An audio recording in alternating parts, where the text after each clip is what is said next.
Bar and beyond. ये हमारा second lecture है of Indian contract act 1872। Previous lecture में हमने डिस्कस किया था नेचर और scope of Indian contract act 1872।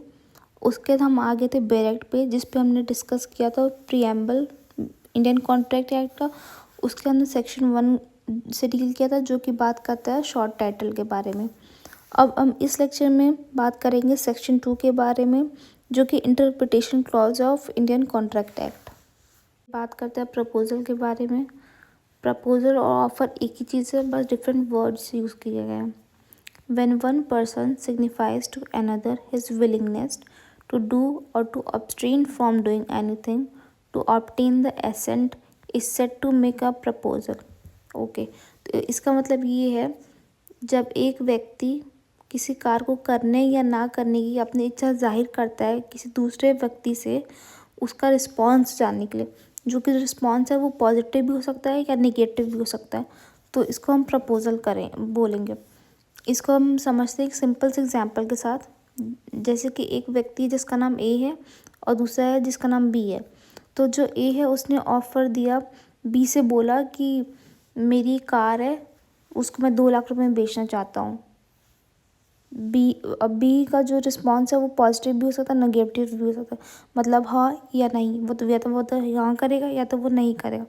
तो इसको हम बोलेंगे प्रपोजल, कि ए ने बी को प्रपोजल दिया कि क्या आप मेरी कार खरीदेंगे। अब बी का जो भी रिस्पॉन्स हो। बी प्रॉमिस के बारे में बात करता है, the person to home the proposal it may. अब हम बात करेंगे कंसिडरेशन के बारे में, जो कि दिया गया है सेक्शन 2 क्लॉज। जो कंसिडरेशन है वो 3 तरीके से दी जा सकती है, प्रेजेंट, पास्ट। अब हम देखेंगे सेक्शन 2E जो कि एग्रीमेंट के बारे में बात करता है। Every promise and every set of promise forming consideration of each other is an agreement. हर एक प्रॉमिस जो एक दूसरे के लिए कंसिडरेशन फॉर्म करता है उसे हम एग्रीमेंट बोलेंगे।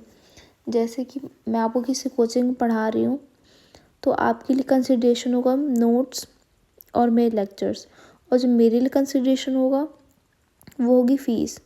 तो हम दोनों एक दूसरे को कंसिडरेशन फॉर्म करें, इसे हम एग्रीमेंट बोलेंगे। इसके बाद हम देखेंगे सेक्शन 2 क्लॉज F, जो कि बात करते हैं रेसिप्रोकल प्रॉमिसेस के बारे में।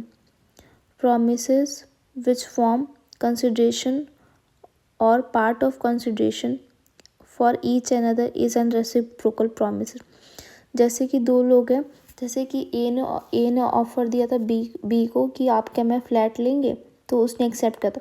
तो इसमें दोनों एक दूसरे को कंसिडरेशन दे रहे हैं। जैसे कि ये सेम एग्जाम्पल, एक को मिला कार और एक को मिल रही है प्राइस, तो दोनों को कंसिडरेशन में दोनों ने प्रॉमिस किया है कि आप मुझे ये दो और मैं आपको वो दूंगा, तो इसे हम रेसिप्रोकल प्रॉमिसेस बोलेंगे।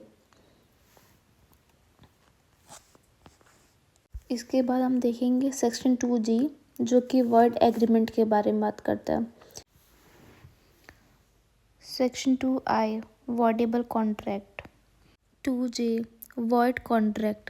A contract which ceases to be enforceable by law becomes void when it ceases to be enforceable. इसका हम एग्जाम्पल समझते हैं। जैसे कि ए है, ए ने लोन लिया था बी से ₹10 लाख, जो कि उसको रीपे करना था विद इन 5 ईयर्स।